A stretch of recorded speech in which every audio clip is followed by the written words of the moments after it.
Hello, I'm Gabby Turner. Welcome to this pick a card reading in which we're going to be asking, how can you manifest blast? How can you make your manifestations better? How can you make them blast off? You know, we're all individuals, and so what works for one person in terms of manifestation may not necessarily work for someone else, or it could be just the circumstances that we're in or whatever. We might have a different starting point. But we're going to tune into these 3 readings and get some insights from our spirit guides here about what's going to work best for us each right now. So if you're drawn to group number 1, that is this blue stone, which is Azurite. So this is group number 1, Azurite. It'll be listed Azurite, and the timestamp is below.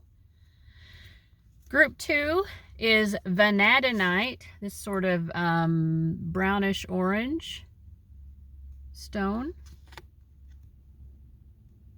So that's group number 2. And group number 3 is Moonstone. I'm trying to make these focus a little bit better. But those are your 3 options. So let me hold them up and give you a moment to decide. From left to right, we have the blue stone, number 1, Azurite, the middle stone, Vanadinite, and the last stone here is Moonstone, which is that white stone. All right, so use those timestamps, and I'll see you at your reading.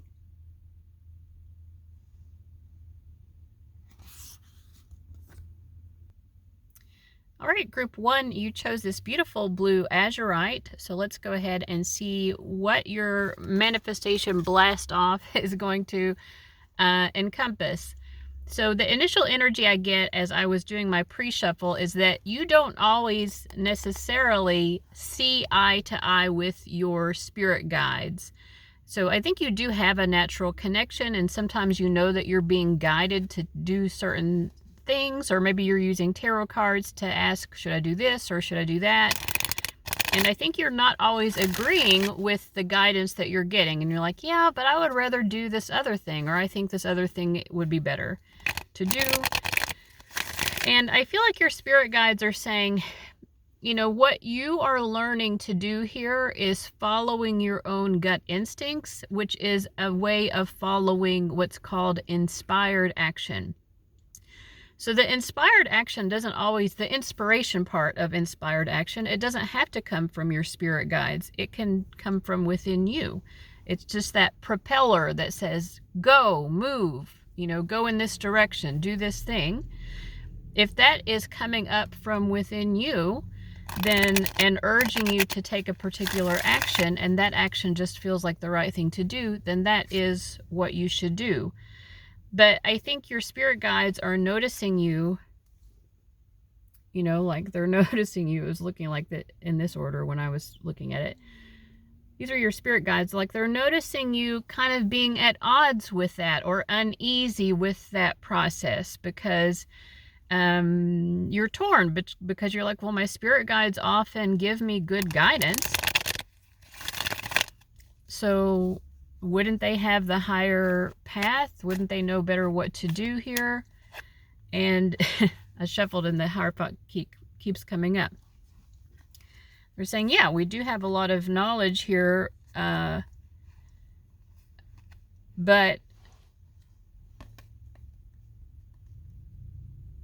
I feel like they're saying we want to release sometimes our knowledge and our insights in order for you to have that discovery. You might follow that inspired action or that gut instinct, and maybe it will take you to a better place. Maybe it will be a mistake. But what they're saying here is that there's growth. And what I kind of feel like is there's growth not just for you, but there's growth between you and your spirit guides when you do this as well, with this 6 of Swords.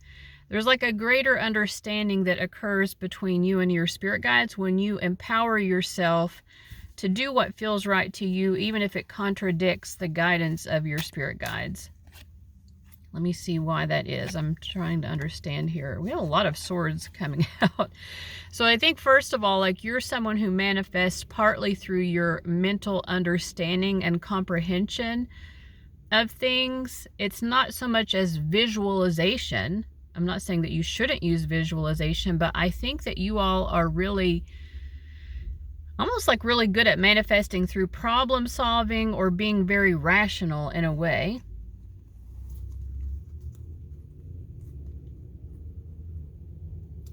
And I feel like your spirit guides are saying, like, that works for you. And they're saying we are rational as well. You know, like, we're not giving you our guidance based on nonsense. You know, like, we gravitate towards you because we also want you to be rational.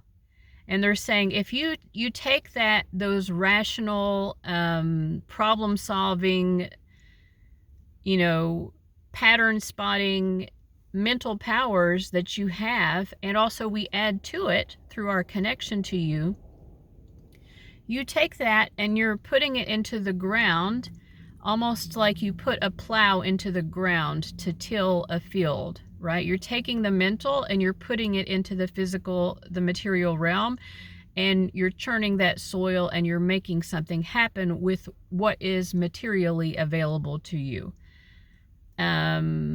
So mind over matter or something, or like using your mind in order to know how to influence and improve your material well-being. When I say material well-being, I just mean like we are corporeal bodies or whatever, like our bodies themselves are material, they're physical. You know, we're navigating a world every day. Everything around us is material. Our circumstances. So I'm not just talking about money, but money and property are part of it. But like, how do we navigate this world to our advantage? For you, it is really, a lot of it is about just kind of like making a pros and cons list, perhaps. And, you know, what they're also saying is, wouldn't it be rational to take the tried and true path sometimes? And they're saying, like, they see you kind of starting to gravitate more towards that and say, okay, well, I look around me and I see what works for people most of the time. Maybe I should just follow that rather than thinking that it's going to be some out of the box idea that gets me to where I want to go. So it's interesting, like, you do have the support of your spirit guides in following those instincts.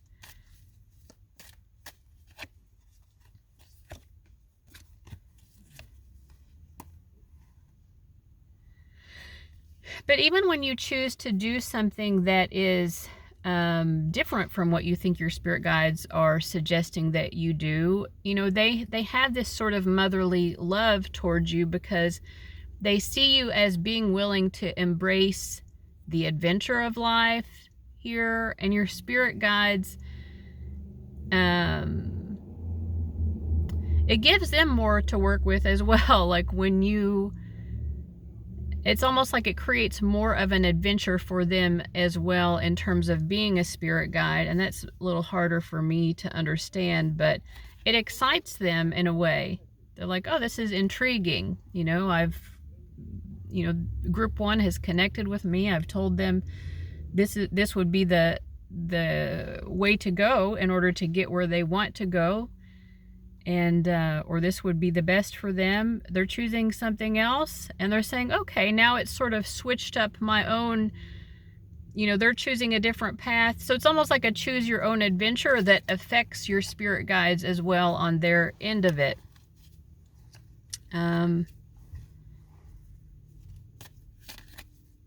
It's like re-navigating, you know, when you're using like a GPS on your phone and it's like re-navigating. Right. Oh, that's a great metaphor, actually. You know, like you chose to go a different direction from what the GPS is saying, and then the GPS has to re-navigate. That's sort of what's happening with your spirit guides as well. But your spirit guides like having to re-navigate. It gives them a little bit more weight to lift themselves. It makes them stronger. Like, they have to, for one thing, they have to adapt to this. They learn from your choices, right? And again, it's like, okay, this is really becoming a great extended metaphor. Like GPS learns from your choices. For example, I prefer to take like I don't like taking the interstate if there's another option, you know, that's to get there that's not the interstate. And GPS knows this about me at this point, you know, like they'll usually initially like suggest the interstate method because that's quicker by just a few minutes for a lot of my needs. And I just like the scenic route better. But now the GPS has come to accommodate that. The GPS knows what I like. So your spirit guides are like, okay, this is your life, right? Life is what you make of it. We're here to be your support team. We're not here to dictate to you that you should prefer to take the interstate. Maybe you prefer a different route, right? So it shows them how to be supportive of you when you make your own choices rather than always choosing to do what your spirit guides think would be the best approach. That recalibration shows them how to show up for you, how to be loving and supporting.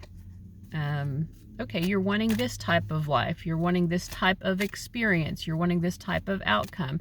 All right, well, we'll adapt to that and we'll get better at bringing that to you. Yeah, it's like, yeah. So your spirit guides do love having this connection to you in which there is a mutual exchange. Like you're giving them input simply by making your own choices. Then your spirit guides know more about what you want. So do the things that you want to do or that you feel compelled to do, right? That is inspired action, and it creates a stronger bond with your spirit guides so that they can be more helpful to you in making the choices that are yours.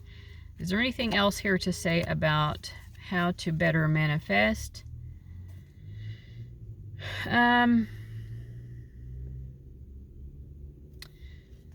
I think that they're saying like the sheer joy of making a choice and being glad that you got to do what you wanted to do in a particular moment. That is a sort of fertilizer for your manifestation. So tap into the sheer joy of having the capacity to make a choice. Like every day we have like so many choices that we can make, like all day long. They want you to see how that is joyful, how joyful it is. Yeah, it's like, I think they want you even to meditate on that, to find that having a choice is a manifestation fertilizer. Yeah, there's so much power that you tap into. This wanted to come up reversed. This is coming to me as like the power, because it's that Scorpio 8th house energy. When we finally make a choice, because the Two of Swords is like we're contemplating our choices, right? But when we finally have made the choice, then it's like a fertilizer for manifestation. A choice has to be made, right? Do you want what's behind door number 1 or door number 2 or door number 3 or whatever? Like, until you make that choice, you're never going to manifest what's behind any of the doors. So yeah, the power of choice, the freedom of choice, they want you to find the connection to the joy of it. Because even that emotion of joy, the joy of choosing, the joy of having a choice, is somehow also like boosting and healing and improving your own understanding. Because again, you're a rational, logical person. There's something about understanding rationally why it is so joyful to be able to choose your own adventure in life. Is there anything else to say here that would help drive home these ideas? No, but yeah, I mean, your spirit guides are just entrusting you. I don't have anything more to say, but I do sense that they're entrusting you to make good choices for yourself. They trust you fully. So they're giving you the driver's seat. You have the executive decision-making powers here, and you should utilize those. All right, thank you so much, Group 1. I'll see you later. Bye-bye. Hello, group 2. You chose this Vanadinite stone. Welcome to your reading. We're going to be finding out what is going to improve your manifestations, how to improve. So as I was shuffling, I got these 3 cards coming out. And I think that your spirit guides, first of all, they want to say, like, you need to choose a milestone, an event, something that you know, you have a tangible, like, okay, this is what I'm working towards, and I know that I will have manifested it once I get to here, right? So you need a mile marker to be working towards. And a mile marker is something that once you've gotten there, once you've manifested this, it will be something that brings about a definite improvement in your life. Something you know that will definitely be an improvement in your life, and that's the first step, right? That makes sense. So they're getting into the nuts and bolts here of manifestation. You need a goal.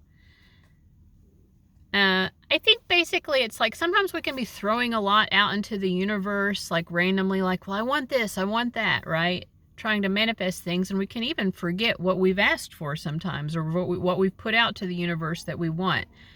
But here it's like you need to keep that concrete goal in mind, because for you, the practice of knowing what I'm definitely trying to manifest, that I know for certain, there's one, and I think they want you to focus it. Be focused with this Ace of Swords.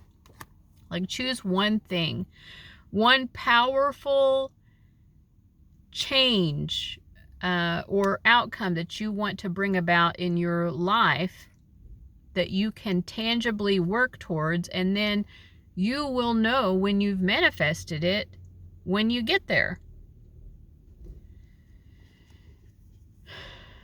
Okay, and then they're saying something more here. I'm just pulling, like, I cut the deck into 3, and I'm just pulling off of the top of each stack. I don't know why I'm being guided to do it that way, but that's what's going on. So we have the 10 of Pentacles, we have the 7 of Pentacles reversed, and we have the 6 of Cups reversed. They're saying, like, you know, many times we make the mistake with manifestations of wanting it to happen right away. We don't want to wait for it. We don't want to wait for the thing that we want. We want things immediately. We want to snap our fingers and think that that's how manifestation works. And it's not to say that it can't work that way, but it's not the majority of how manifestation works. Manifestation usually does not work immediately. And in fact, the more substantial outcomes, 10 of Pentacles, that we manifest do not usually come about quickly. They have substance, and substance takes time and effort and energy and all of that. And they're saying, listen, we're not trying to tell you that you are not great at manifesting, that your methods are wrong if you want immediate gratification. We're not judging that.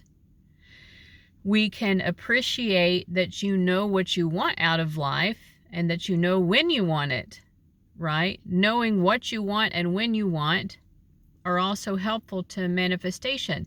But they're saying we have noticed that this approach is not always getting you the outcome that you want as well, right?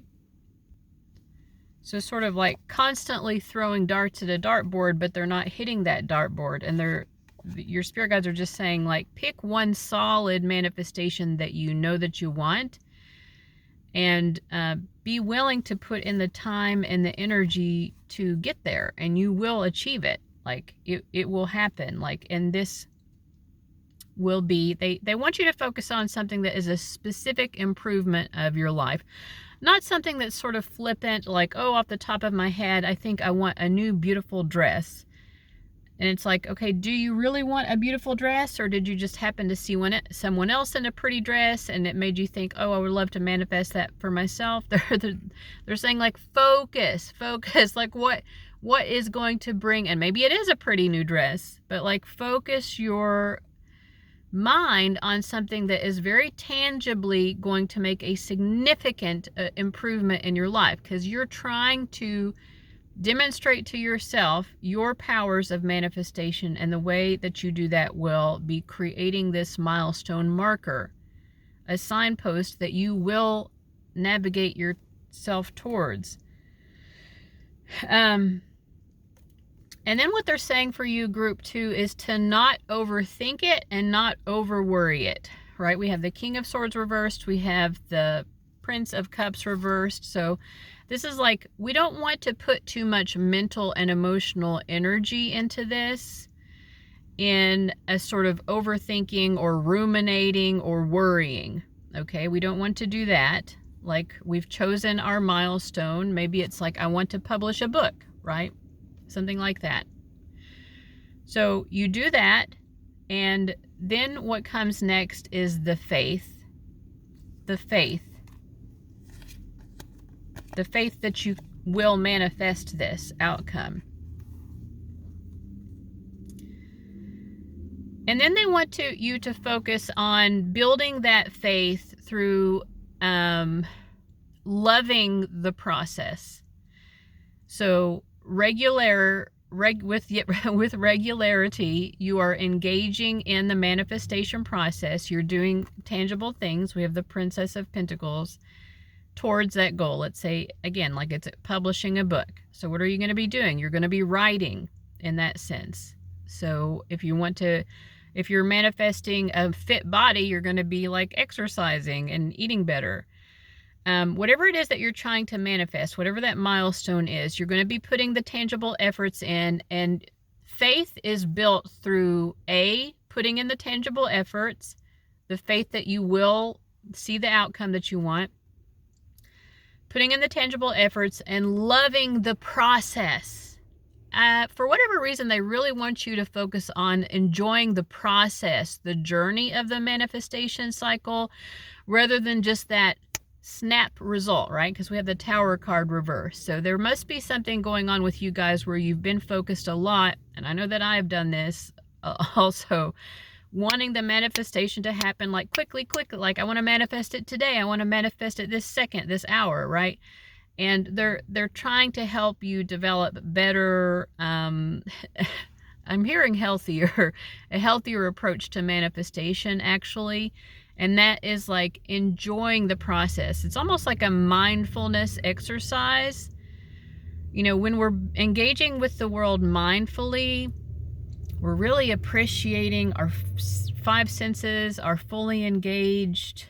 You know, like if I'm writing, right? Like I'm appreciating the way the ink flows out of the pen as much as I am, you know, getting my ideas onto paper.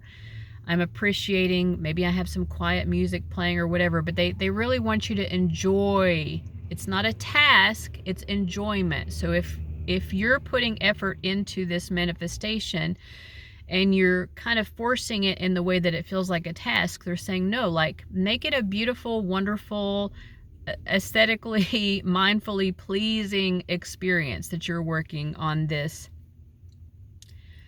And know that it's beautiful that you get to do this again and again, right? So again, if you're getting fit, you get to make those nutritious meals again and again. What a wonderful thing to get to do. If you're manifesting a clean, super organized house, right? You love the process of cleaning. You get to do it over and over. If you're writing a book, you get to write over and over and over. Right? You get to brainstorm. Like, it's like, I have the wonderful opportunity of getting to do these things, right? And that happiness at engaging in the doing, engaging in the practical, tangible aspects of the creation process, of the manifestation process, build your faith that the outcome will manifest. It becomes so strong. It is so strong through that process of being sheerly happy that you're doing these things that will build up to that, like the snowball effect.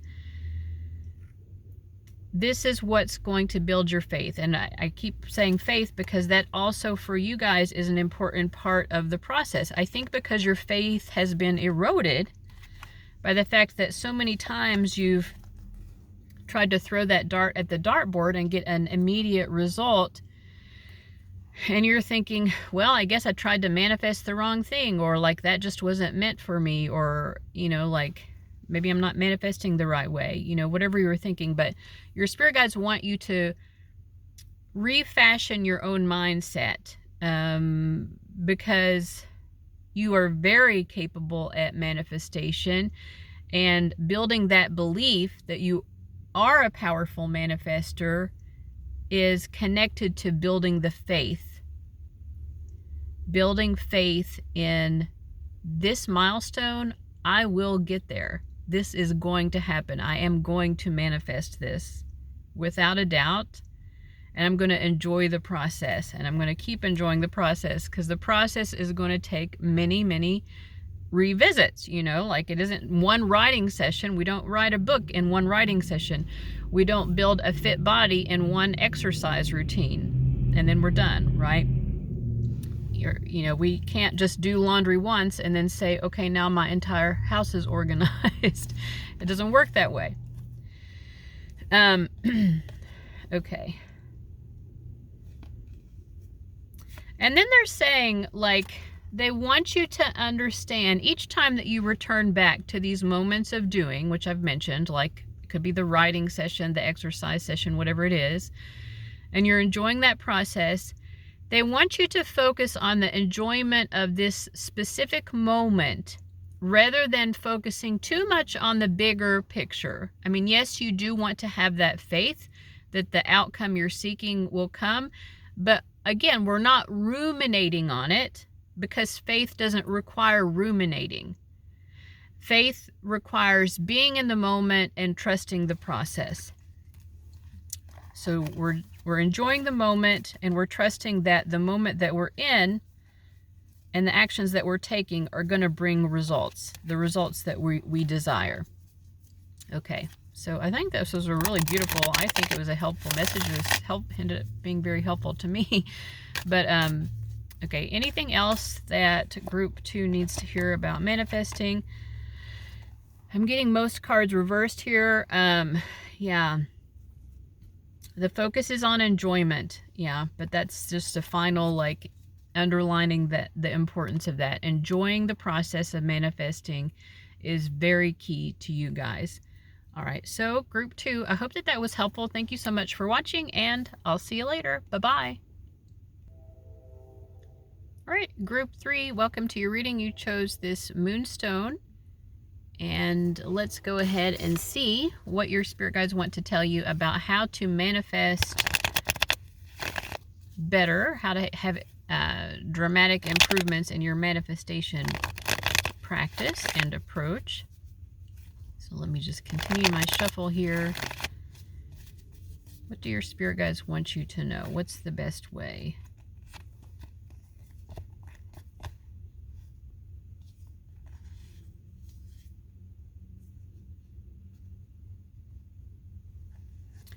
We have a lot of Swords cards reversed. We have the 2 of Swords, the Knight of Swords, and then the 5 of Swords. It's an interesting mix because the 2 of Swords upright is about kind of having a peaceful mind, but even that is in reversed. The Knight of Swords is maybe trying to force things with our mind, like, if I think about this long enough, then somehow I will cause the change that I want to. And then we have the 5 of Swords reversed, which might be about comparing ourselves to the results that other people are getting. But there's a lot going on with the mind that feels unnecessary here. And that is reversed. And then the next card that I pulled is upright, the King of Wands. So how does the suit of Wands differ from the suit of Swords? The suit of Swords is very mental. It's rational. It's the mind crunching, thinking, going. It can, when it gets to be too much, it's like what they call monkey mind. There's too much going on. There's too much thinking. And at its best, our mind is working very effectively. We can have quick recall of information and words, like I just gave an example of not having that. But yeah, we're smart. When we're using our mind well, we're smart, we're rational, we're logical, and we're applying those skill sets with great wisdom. But what the Suit of Wands is about is more passion. It's more about knowing what we love and drives us, and understanding our motivations and being aligned with our motivations, allowing action to spring from passion and moving towards what excites us, like what makes you glad to be alive, right? The mind is actually very divorced from the passions. The passions are more like the sacral chakra, which is the orange chakra, and the mind is more like the throat chakra and the third eye chakra, which are blue. They're not very passionate. They're a little bit more dispassionate, right? So even this Two of Swords that was reversed, it has this more dispassionate energy. When I think basically your spirit guides are saying, like, you could be trying to approach manifestation a little bit too much with the dispassionate mind, thinking, over analyzing. That's when we use our mind too much. A lot of times we get into over analysis. We're way overthinking things, right? We should be trusting more our passions and our instincts. So like, what motivates you? Like, what excites you about being alive? Like, lots of times when we get stuck in our heads, we forget to actually live and do the things that we enjoy. Instead, we want to think about them, but like, we could actually be getting out there and doing them. So the King of Wands wants to embrace the adventure of life and follow their passions and instincts. Yeah. So my spirit guides are giving me a kudos. They're saying, yep, you're right on board here. Yeah. So basically what you love, right? And here we have the King of Cups. It's similar, but it's more knowing what brings us sort of comfort, emotional comfort and security. What we love is what makes us feel comfortable. But and what makes us feel passionate, which would be that King of Wands. So if we can combine those, like, there's something about doing something that really sets our heart on fire, brings us so much emotional contentment, and it drastically shakes up all of that mental chatter and like almost like releases it. Like that mental chatter is not necessary anymore. But what they're also saying here is when you follow what you love and you pay attention to your emotional and passionate nature to guide you towards that, you'll have very dramatic results. And this is interesting because it's very different from what was talked about in group 1 and group 2, which were more focused about long-term manifestations versus and be willing to allow time and long-term effort to bring manifestations. But for you guys, they're telling you, like, you actually have what it takes. If you take this shift out of the mind and into the passions, following your passions, doing what makes you feel alive, you're going to have very dramatic, quick manifestations, like it's like a fireworks display, like that sort of quick, dramatic, like you'll be amazed at what you can do if you do this. Okay, so let's see if they have any more guidance here for how to go about this. This is a necessary upgrade, they're saying, with this Judgment card.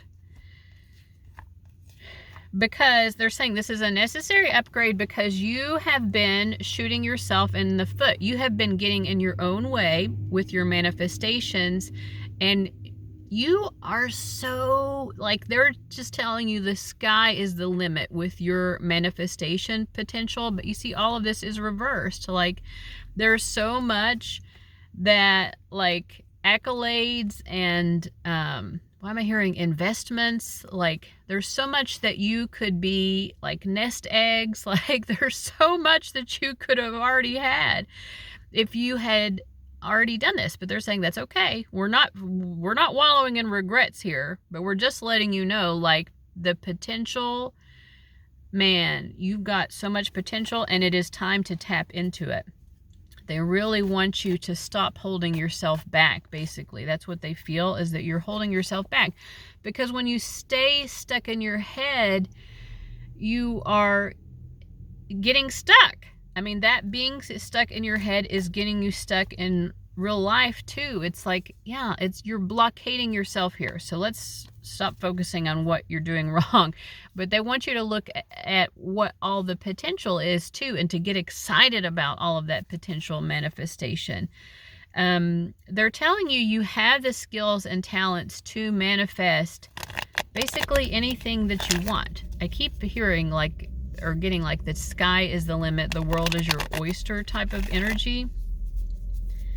Like they want you to impress and dazzle yourself because they know that you are fully capable of it. Let go of that self-doubt. There's so much about being in the mind that is allowing you to sort of ruminate in self-doubt even, right? Self-doubt is going to be like a real wet blanket to your manifestation attempts. You don't want to be hovering around, like waiting around in the swamp of self-doubt. No, you want to string yourself up to the kite of manifestation possibilities. So like, yeah, embrace that. Like, spread your arms to the sky and like, no, the sky is the limit. Like, you know, like I have this above my head.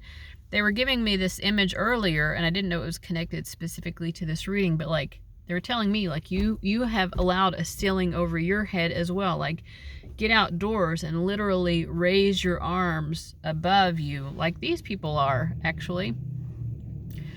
And like embrace that, like embrace all that the universe has to offer you and be willing to accept it. There has been a lot that you have done with this mental overanalysis paralysis. You're paralyzing yourself and you're worthy of so much more. So they're really rooting you on because your spirit guides do see you making this change, making this upgrade in the way that you approach manifestation, of really knowing that the sky is your oyster and like going after what you want and going after what you're passionate about in an uninhibited manner and saying like, I'm fully worthy and deserving of this. I'm going to go get it. It's going to happen. And it's going to happen quickly. Like I see things happening quite quickly. I'm hearing like you'll become the talk of the town, you know, like people will be like really like, whoa, look what's going on with group 3. Like what in the world? It's like they took off and started running and like they're just like going ahead by leaps and bounds. And it's going to make people happy. You know, people will be happy to see you doing this actually, and it will make you happy.